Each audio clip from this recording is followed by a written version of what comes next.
जय श्री राम। बोले सत्य सनातन धर्म की जय।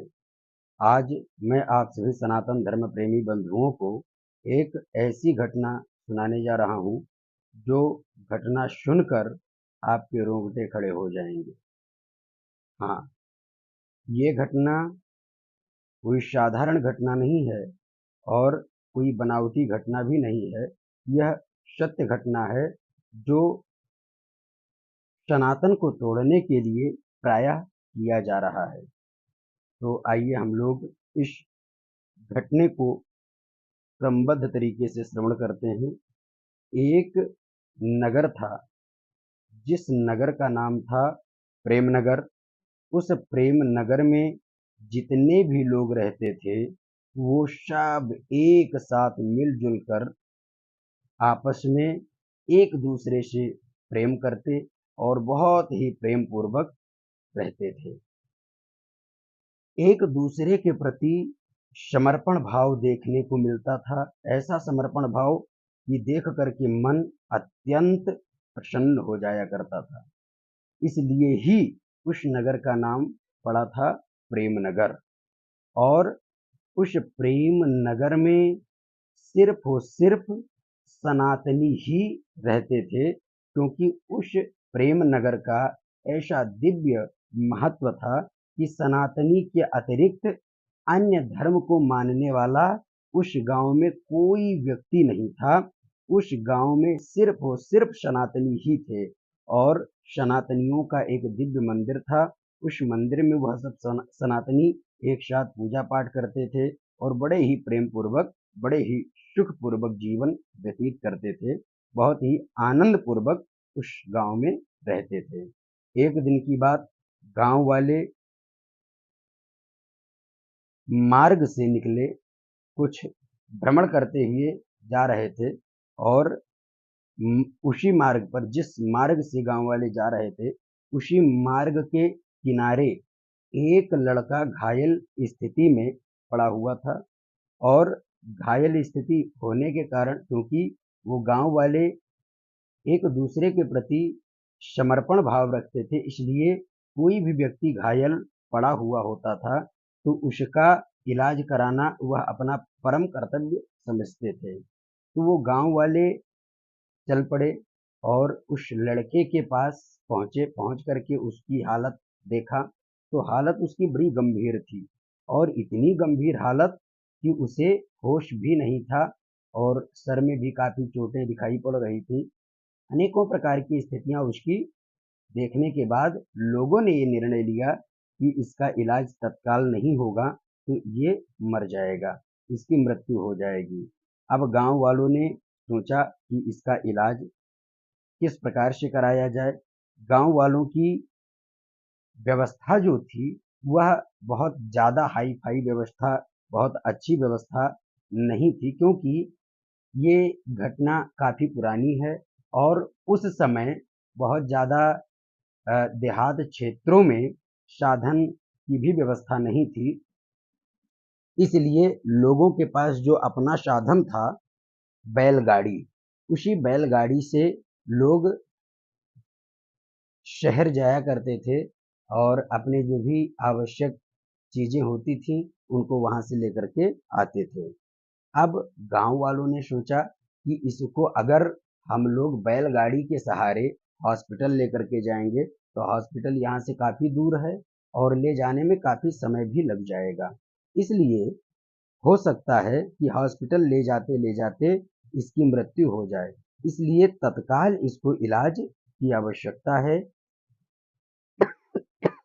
और इसको तत्काल इलाज मिल जाए अगर तो ये बच सकता है। इसलिए गांव वालों ने सोचा कि क्या किया जाए। उसी गांव में एक वृद्ध बाबा जी रहते थे जो बोलने लगे, लोगों से कहने लगे कि क्यों न ऐसा किया जाए कि इस बालक को, इस युवक को हम लोग वैद्य जी के पास लेकर के चलें, क्योंकि वैद्य जी भी इलाज करते हैं। हो सकता है उनके भी इलाज से कुछ इसको राहत मिल जाए। एक नवयुवक व्यक्ति ने कहा कि बाबा जी, वैद्य जी इसकी स्थिति को देख करके वो 1 मिनट भी अपने पास इसको रुकने नहीं देंगे, क्योंकि इसकी हालत बहुत गंभीर है, इसलिए वो भी हॉस्पिटल ही ले जाने की सलाह देंगे। इसलिए आप वहाँ पे बेवजह लेकर के ना चलें। बाबा जी ने कहा कि हमारे पास कोई रास्ता भी तो नहीं है, अगर हॉस्पिटल भी लेके जाएंगे तब भी ये मर जाएगा, इसलिए इसको बचाने के लिए वैद्य जी के पास हम लोग लेकर के चलते हैं। वैद्य जी कुछ न कुछ तो उपाय जरूर करेंगे। लोगों ने सुना, लोगों ने कहा ठीक है, कोई बात नहीं, हम लोग वैद्य जी के पास ले चल करके देख लेते हैं, हो सकता है कि कुछ वहां से इसको लाभ मिल जाए। अब लोगों ने उस बालक को उठाया, उस लड़के को उठाया और उठा करके वैद्य जी के पास लेकर के चल पड़े। वैद्य जी के पास जैसे ही लेकर के पहुंचे, वैद्य जी ने उसकी हालत देखी, देखने के बाद कहा इसकी हालत बहुत गंभीर दिखाई पड़ रही है, इसलिए हम सलाह आप लोगों को यही देंगे, यदि आप इसको पूर्ण रूप से बचाना चाहते हैं तो आप इसको हॉस्पिटल लेकर के जाइए। वैद्य जी की बातों को सुन करके गांव वालों ने कहा कि वैद्य जी इसको हॉस्पिटल लेकर के जाएंगे तो शायद रास्ते में ही ये दम तोड़ दे, इसलिए मैं आपसे निवेदन करता हूँ इस लड़के की जान बचा लीजिए, बहुत पुण्य मिलेगा। वैद्य जी ने कहा ठीक है, कोशिश करता हूँ। वैद्य जी ने उस लड़के का इलाज करना प्रारंभ कर दिया। जैसे ही इलाज करना प्रारंभ किया तो धीरे धीरे इलाज चलता रहा। 5वें दिन उस लड़के को होश आया, और जब होश आया तो उससे कुछ भी पूछा जाए तो वो बता नहीं पाया, और वैद्य जी ने कहा कि अभी इसका इलाज चलने दीजिए, पूर्ण रूप से स्वस्थ हो जाए तब आप लोग इससे कुछ पूछिएगा। अब सबने कहा ठीक है, प्रतीक्षा करने लगे उसको स्वस्थ होने का। जब वो लड़का पूर्ण रूप से स्वस्थ हो गया, स्वस्थ होने के बाद लगभग स्वस्थ होने में 1 महीने का समय लगा। स्वस्थ होने के बाद गांव वालों ने उससे उसका घर का एड्रेस पूछा कि आपका घर कहाँ है, ले चल करके हम लोग आपको आपके घर छोड़ दें। उस लड़के ने कहा कि मुझे कुछ याद नहीं है मेरा घर कहाँ है, और जब याद आएगा तो मैं स्वयं अपने घर चला जाऊंगा, इसलिए अगर आप लोग चाहें तो आप लोगों के गांव में मैं कुछ समय तक रुकूं। गांव वालों ने कहा अरे कोई बात नहीं है, आप बिल्कुल रुक सकते हैं, ये गांव आपका ही तो घर है, क्योंकि गांव वालों का एक बड़ा सुंदर भाव था कि वह एक दूसरे के प्रति बहुत अधिक प्रेम करते थे, और इसलिए वो किसी में कोई भेदभाव रखना पसंद नहीं करते थे गांव वाले।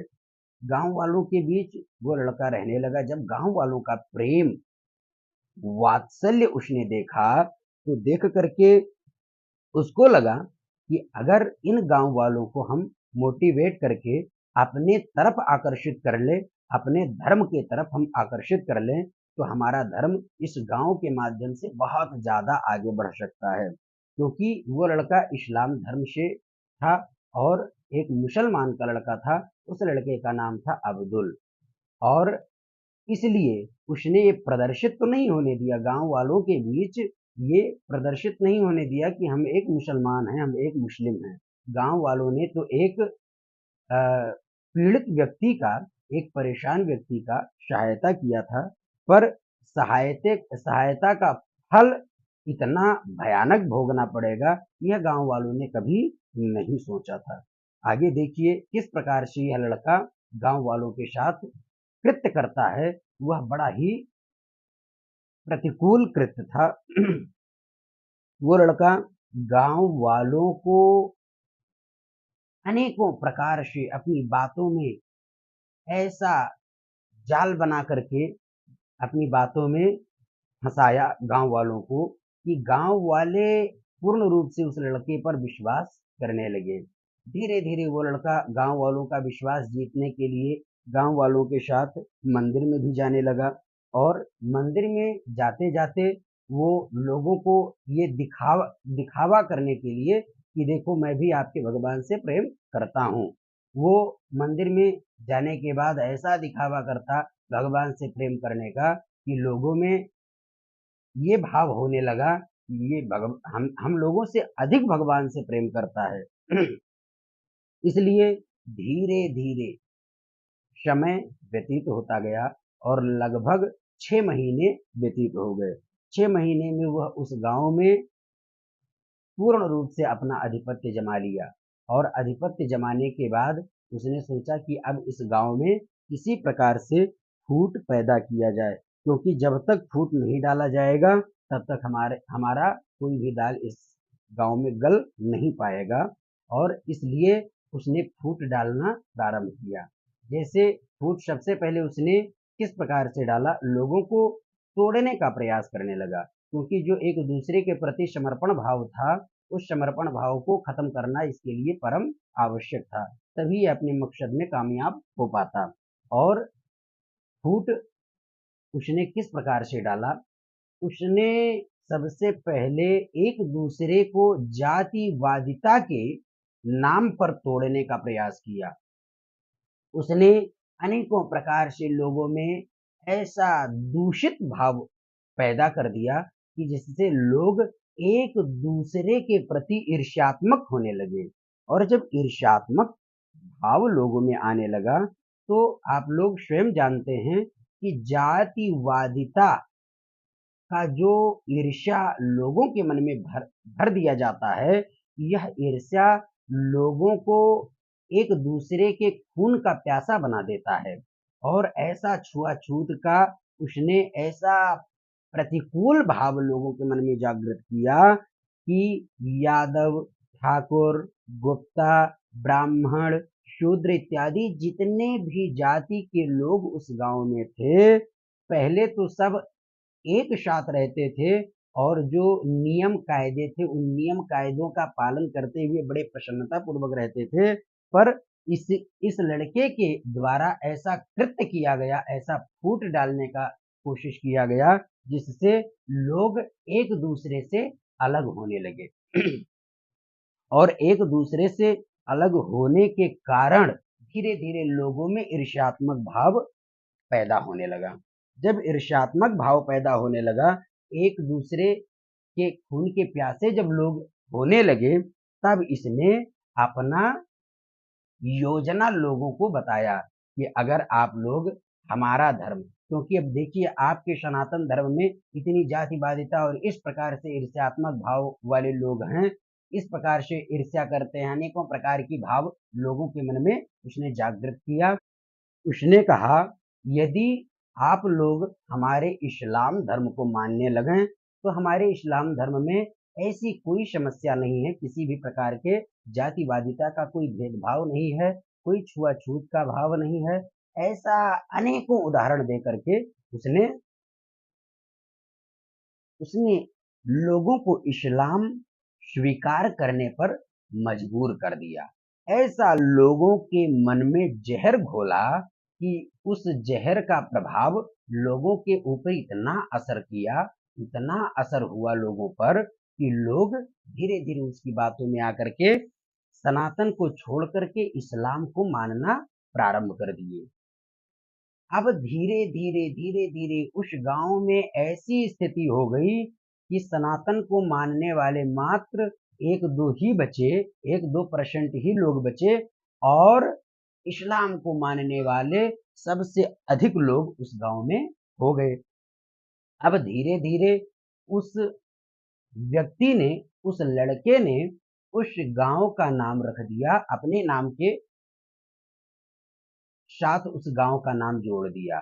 उसने रखा उस गांव का नाम अब्दुल नगर। अब स्वयं विचार करें, अब्दुल नगर कहाँ, वह गांव प्रेम नगर था, अब प्रेम नगर से बदल करके अब्दुल नगर हो गया। अब अब्दुल नगर उस गांव का नाम उसने रखा और रखने के बाद अब उसमें सिर्फ और सिर्फ मंदिरों को तोड़वा करके, मंदिरों को समाप्त करवा करके सिर्फ और सिर्फ मस्जिद, कब्रिस्तान, अनेकों प्रकार की इस्लामिक चीजों को उसने स्थापित करना प्रारंभ किया और धीरे धीरे वह गांव पूर्ण रूप से इस्लामिक गांव बन गया। अब धीरे धीरे उस गांव के लोग जो सनातन को मानने वाले थे, क्या कहें, बहुत परेशान हो गए। अब उनको कहीं पर भी कोई मार्ग नहीं मिल रहा था। वह इस्लामिक लोग उन सनातन को मानने वाले के बहन बेटियों को परेशान करने लगे, अनेकों प्रकार से प्रताड़ना देने लगे कि जिससे ये सनातन को छोड़ करके हमारे इस्लाम को स्वीकार कर लें। पर सनातन में भी कुछ ऐसे कट्टरवादी सनातनी होते हैं जो अपना प्राण न्यौछावर कर देते हैं, पर अपने सनातन को छोड़ करके अन्य धर्म को स्वीकार करना पसंद नहीं करते, क्योंकि लोगों का ये मानना है कि हमारे धर्म से बढ़ करके हमारी ये जान नहीं है। हमारा प्राण चला जाए पर हमारा धर्म हमसे छूटना नहीं चाहिए। क्योंकि आज आप लोगों को मैं बता दूं, आज आप लोग थोड़े से लालच में, थोड़े से स्वार्थ के चक्कर में अपने धर्म को छोड़ करके आप अन्य धर्म में जाओगे तो पूर्ण रूप से आप अपने द्वारा किए गए सभी कर्मों को खो दोगे, और आने वाले समय में जब कदाचित आपकी आंख भी खुलेगी तो भी आपको कोई लाभ मिलने वाला नहीं है। और यहाँ पर तो आपका एक जो भी आपको स्वार्थ आपका सिद्ध होगा, जो भी लाभ आपको मिल जाए वो अलग बात है, पर यहाँ से जब इस तन को छोड़ करके आप परमात्मा के पास जाओगे तो परमात्मा सबसे पहले आपसे यही पूछेगा कि आपको मैंने जन्म दिया था सनातन में, और सनातन को छोड़ करके आप बनावटी धर्म में जा करके आपने हमारी पूजा पाठ को, हमारे संस्कृति को आपने पूर्ण रूप से समाप्त कर दिया। इसलिए अब आपको मैं किसी भी प्रकार से स्वीकार नहीं कर सकता। अब आपको नरक में ही जाकर के अपने उस कुकृत्यों का, उस पापों का प्रायश्चित करना पड़ेगा। अनेकों वर्षों तक नरक में वह व्यक्ति धकेल दिया जाता है, अनेकों प्रकार से प्रताड़ित किया जाता है और बहुत ही पीड़ा उसको सहन करनी पड़ती है। तो आप लोगों से मैं एक ही निवेदन करना चाहता हूं कि आप लोग जातिवादिता के चक्कर में फंस करके अपने सनातन को भूलने का कार्य कभी भी ना करें, क्योंकि हम सनातनी हैं और हमारा सनातन कभी किसी के प्रति कोई द्वेषात्मक भाव पैदा करने की अनुमति नहीं देता है। हमारा सनातन सभी को एकजुट रह करके और एक दूसरे के दुख सुख में सहयोग करने की अनुमति देता है। हमारी सनातन संस्कृति हमको पूर्ण रूप से ऐसा संस्कार प्रदान करती है जिस संस्कार से हम दूसरे के भी कष्टों की निवृत्ति कर सकते हैं।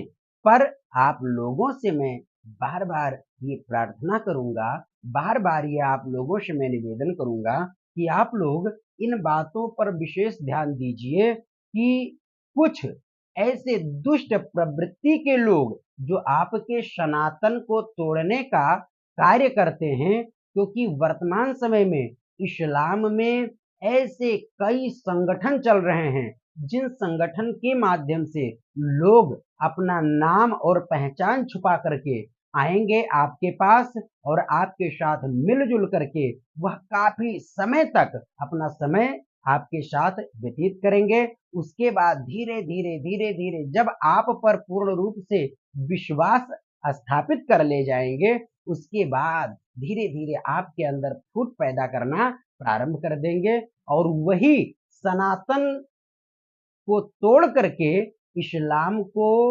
स्वीकार कराने के लिए उनका एक उद्देश्य बना हुआ है, वही एक उनका मार्ग बना हुआ है और उसी मार्ग से लोगों को सनातन से तोड़ करके वह इस्लाम के प्रति आपके मन में प्रेम जागृत करने में वह लोग सफल हो जाते हैं।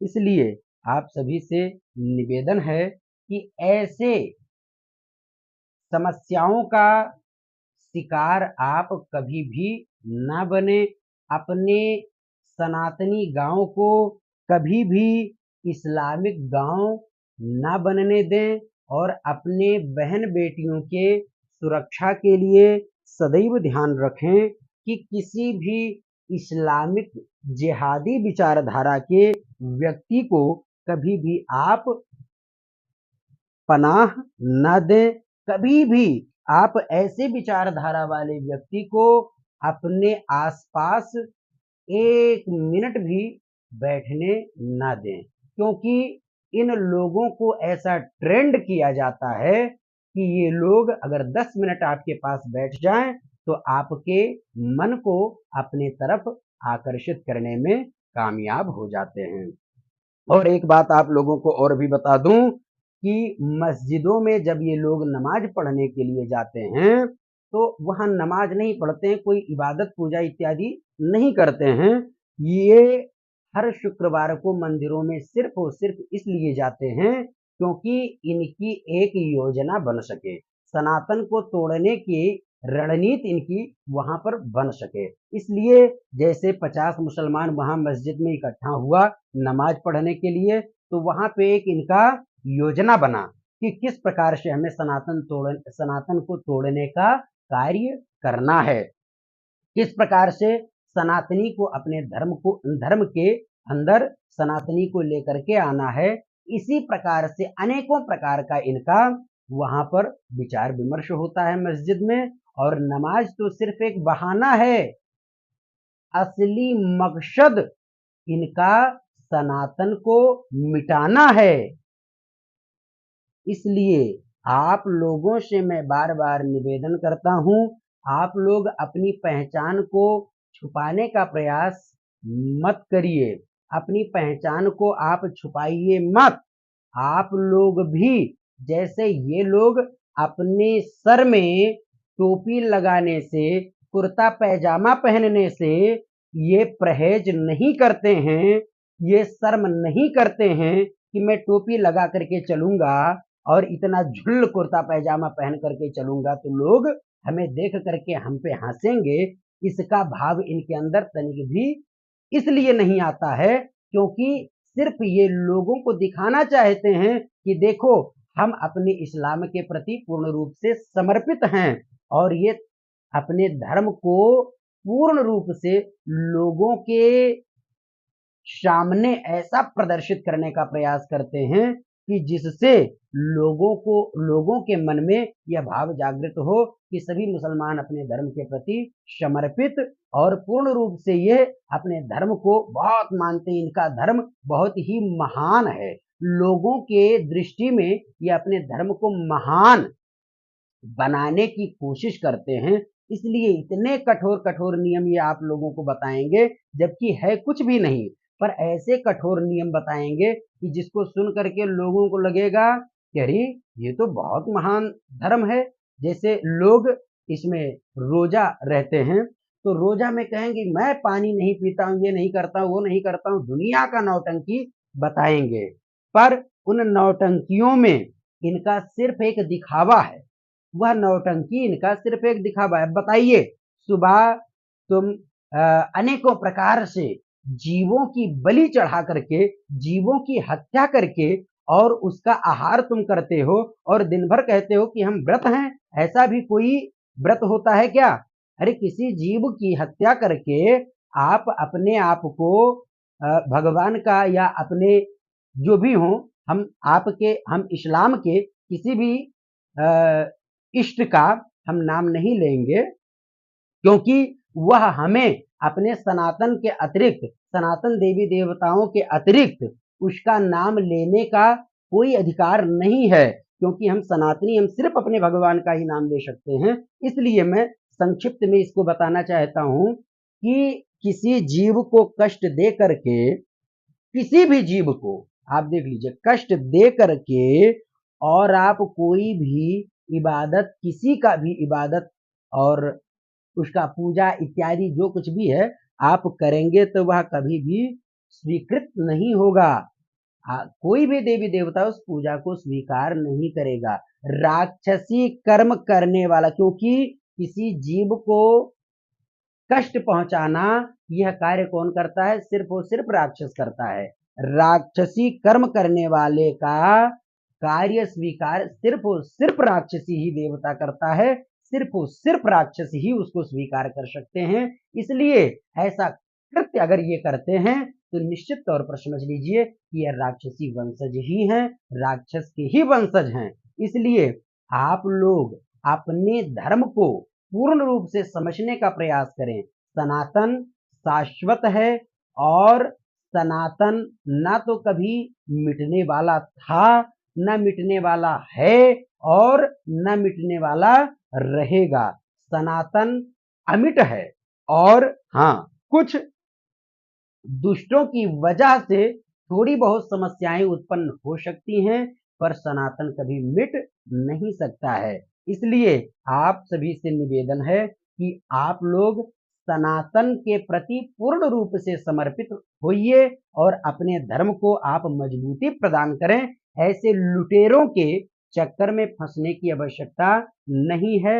और मैं आप लोगों से एक और भी निवेदन करता हूं कि जीव हत्या पर रोक लगना चाहिए, क्योंकि जिस प्रकार हमारे अंदर आत्मा है, जिस प्रकार से हमारे अंदर जीव विराजमान है और हमारे शरीर में एक खरोच लगता है, एक खरोच लगने पर हम लोगों को कितना भयानक पीड़ा होती है, कितना भयानक हम लोगों को कष्ट होता है। हम लोग तत्काल डॉक्टर के पास जाते हैं, उसका इलाज करवाते हैं और उसके बाद कई दिन हम लोग दवा खाते हैं, बिस्तर पे पड़े रहते हैं। पर स्वयं विचार करें, जिन जीवों के ऊपर ये लोग प्रहार करते हैं, जिनको काटते हैं, किस प्रकार से उनको दर्द होता होगा। आप स्वयं अपने जैसा ही समझ करके आप उनके दर्द को भी समझने का प्रयास करें। जिस प्रकार से आपको दर्द होता है, उसी प्रकार से उन जीवों को भी दर्द होता है। इसलिए हमारे सनातन में हमारे देवी देवताओं ने हम लोगों को खाने पीने के लिए वस्तुओं को प्रदान किया है। हम लोगों को प्रदान की हुई वस्तुओं में ऐसा दिव्य गुण है कि उन वस्तुओं का यदि हम निरंतर सेवन करते हैं तो हर प्रकार का लाभ हम सभी को प्राप्त होता है। इसलिए आप सभी से मैं बार बार निवेदन करता हूं कि जीव हत्या पूर्ण रूप से बंद हो, इसका भी आप लोग प्रयास करें और सनातन के ऊपर अंगुली उठाने वाले हर एक व्यक्ति को जवाब देने का भी आप लोग प्रयास करें। जिस प्रकार ये लोग टोपी लगाने से नहीं शर्माते हैं, ये अपना कुर्ता पैजामा पहनने से नहीं शर्माते हैं, उसी प्रकार से आप लोग भी अपने मस्तक में चंदन लगाने से मत शर्माइए। आप लोग भी कुर्ता अचला, कुर्ता धोती इत्यादि पहनने से मत शर्माइए। आप अपने सनातनी वेशभूषा को धारण करने से कभी भी मत शर्माइए। और शिखा रखने से, शिखा अर्थात चुरकी, चोटी जिसे कहते हैं, चोटी रखने से मत शर्माइए। क्योंकि अगर कोई कहता है, एक बार मैं जा रहा था और रास्ते में एक नाई का दुकान मुझे मिला। मुझे थोड़ा सा दाढ़ी वगैरह सेव करवाना था और बाल भी थोड़ा कटवाना था हमें। तो हम एक नाई की दुकान पे रुके, क्योंकि उस पे कोई नाम नहीं लिखा हुआ था कि किस नाई का ये दुकान है। मैं अधिकांशतः ये प्रयास करता हूँ कि जब मैं देख लेता हूँ कि हाँ ये हिंदू की दुकान है, तो ही मैं रुकने का प्रयास करता हूँ।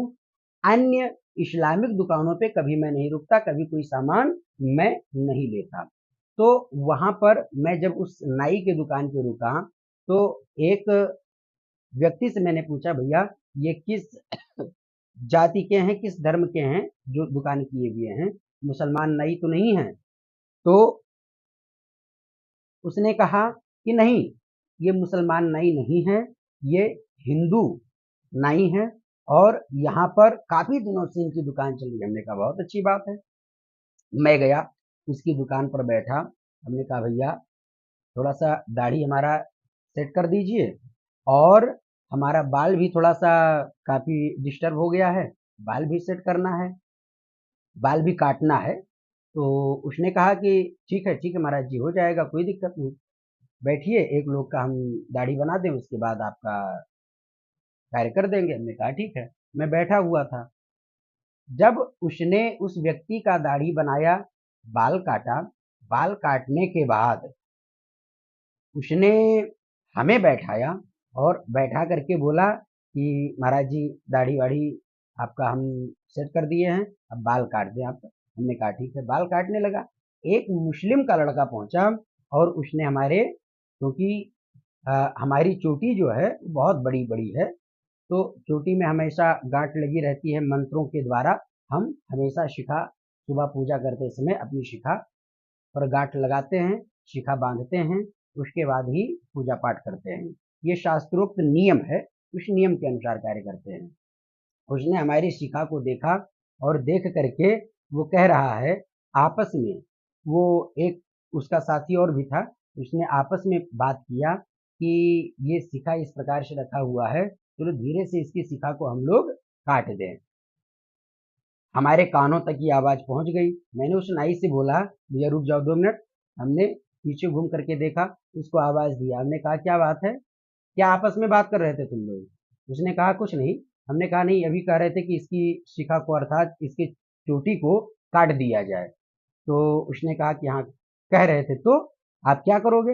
हमने कहा क्या नहीं करेंगे, अगर हमारे चोटी में, हमारे शिखा में तुमने अंगुली लगा दिया तो तुमको यहीं पे खड़े खड़े काट डालेंगे, फांसी पे चढ़ जाएंगे, वो ठीक है। पर हमारा शिखा हमारे प्राणों से अधिक प्रिय है हमें, और हमारा शिखा, हमारा चोटी हमें सबसे अधिक प्रिय है, क्योंकि ये हमारे सनातन की पहचान है। हमारे सनातन की पहचान है, हमारा चंदन हमारे सनातन की पहचान, हमारी संस्कृति है। इसलिए इसमें हाथ लगाने वाले व्यक्ति को मैं जिंदा काट करके फेंक दूंगा। जब ये बात मैंने कहा तो काफी लोग वहां, काफी लोगों की भीड़ लग गई, काफी लोग इकट्ठा हो गए। बाल काटना तो दूर, वहां पे हम तत्काल जो भी उसने कपड़ा वगैरह हमको उड़ाया था, हमने तुरंत साइड किया और हमने सबसे निपटने का, अकेले थे, अकेले हमने कहा कुछ भी हो जाए पर अपने धर्म पर कभी आंच नहीं आने दूंगा, कुछ भी करना पड़ जाए यहाँ पे।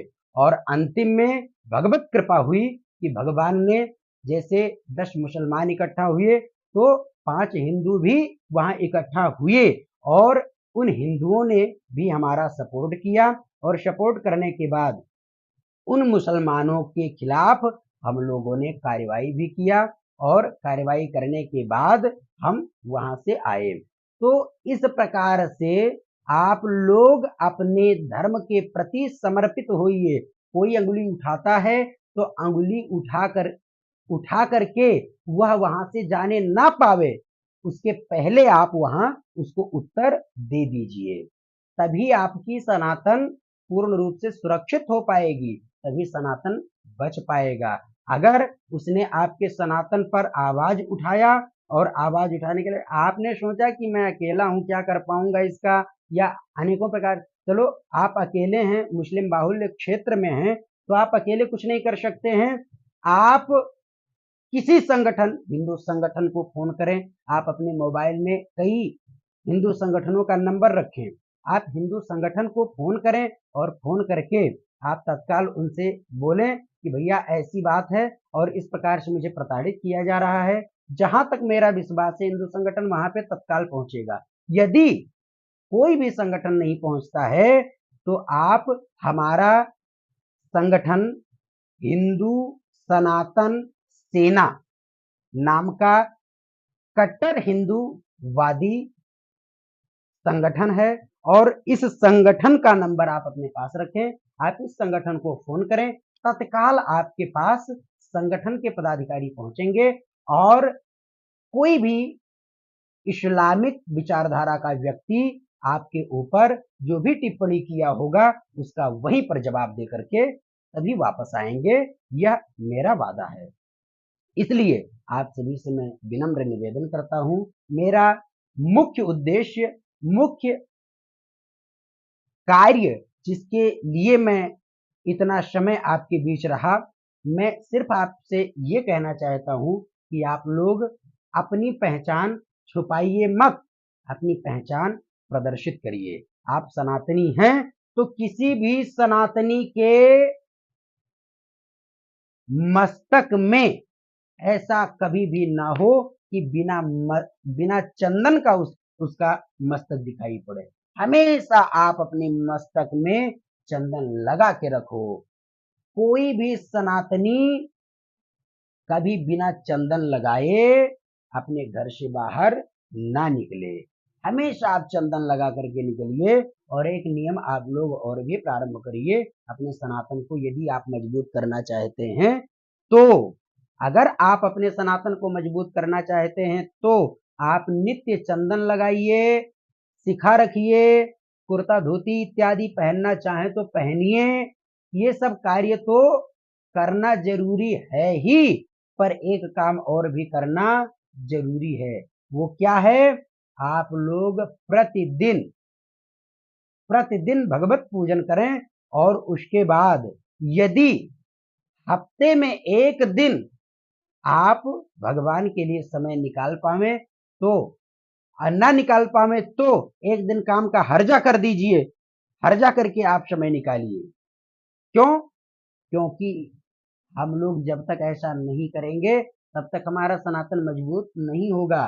समय निकालने की आवश्यकता किस लिए? तो कहा समय हम लोग मंगलवार को निकालें। मंगलवार को समय आप सुबह में या शाम में, वैसे कार्य करके आप अपना कोई भी नौकरी वगैरह करते हैं आप, तो नौकरी से लगभग शाम को 6 बजे तक छुट्टी हो ही जाती होगी। तो आप छुट्टी पाइए। छुट्टी पाने के बाद आप आइए घर पे, स्नान करिए। स्नान करने के बाद तिलक चंदन करिए। उसके बाद आप अपने नजदीक मंदिर में पहुंचिए। पहुंच करके वहां और अन्य सनातनी भाइयों को इकट्ठा करिए। इकट्ठा करके वहां बैठकर आप सुंदरकांड या हनुमान चालीसा का पाठ करें, या जो भी इष्ट आपके देव हों उनका आप पाठ इत्यादि पूजन पाठ करें, उनका स्मरण करें। उसके बाद अपने सनातन को किस प्रकार से मजबूती प्रदान की जाए इस विषय पर आप लोग चर्चा करें। और अगर हर मंगलवार को ऐसा आप लोग करना प्रारंभ कर दिए तो निश्चित तौर पर सनातन को आगे बढ़ने से कोई रोक नहीं सकता है। और सनातन के विरोधी स्वयं धराशायी हो जाएंगे, स्वयं परास्त हो जाएंगे। हमें उनसे लड़ने झगड़ने की आवश्यकता नहीं पड़ेगी और हमारा सनातन दिन प्रतिदिन मजबूती के साथ आगे बढ़ता जाएगा। इसलिए आप सभी से मैं बार बार निवेदन करता हूं, यदि मेरी बातों में किसी प्रकार से कोई त्रुटि हुई होगी तो मैं आप लोगों से क्षमा चाहता हूं। पर ये आंतरिक पीड़ा और जो मुझे ज्ञात हुआ, जो मुझे जानकारियां हुई सनातन विरोधियों के विषय में, उसके विषय में मैं आप लोगों को अवगत करा रहा हूं। और आप लोगों को यदि ये बात अच्छी लगे तो आप लोगों से निवेदन है, सनातन धर्म पथ 108 यूट्यूब चैनल को आप लोग सब्सक्राइब करें और इस वीडियो को अधिक से अधिक लोगों तक, अधिक से अधिक सनातनियों के पास पहुंचावें, जिससे सभी सनातनी इन बातों को सुन करके अपने सनातन के प्रति समर्पित हो सकें और पूर्ण रूप से सनातन के विकास हेतु कार्य कर सकें। अपने सनातन संस्कृति के विकास हेतु जो नियम बनाए गए हैं, जो नियम बताए गए हैं, उन नियमों का पालन वो कर सकें। इसलिए आप सभी से निवेदन है कि इस वीडियो को अधिक से अधिक लोगों तक, अधिक से अधिक सनातनियों तक पहुंचाइए। और इस वीडियो में यदि कोई त्रुटि हुई हो तो वह कमेंट बॉक्स में आप उन त्रुटियों के बारे में, या आपका कोई सुझाव है तो उन सुझावों का आप जानकारी हमें कमेंट बॉक्स के माध्यम से दे सकते हैं। सनातन धर्म पथ 108 यूट्यूब चैनल, जो कि पूर्ण रूप से सनातन धर्म विचारधारा से ओतप्रोत है और इसमें सिर्फ और सिर्फ सनातन से ही जुड़े अपडेट्स आपको मिलेंगे। सिर्फ और सिर्फ सनातन के विकास हेतु जानकारियां ही इस चैनल के माध्यम से आप तक पहुंचाई जाएंगी। जय श्री राम, जय हिंदू राष्ट्र, बोलिए सत्य सनातन धर्म की जय। भारत माता की जय। जय जय श्री राधे।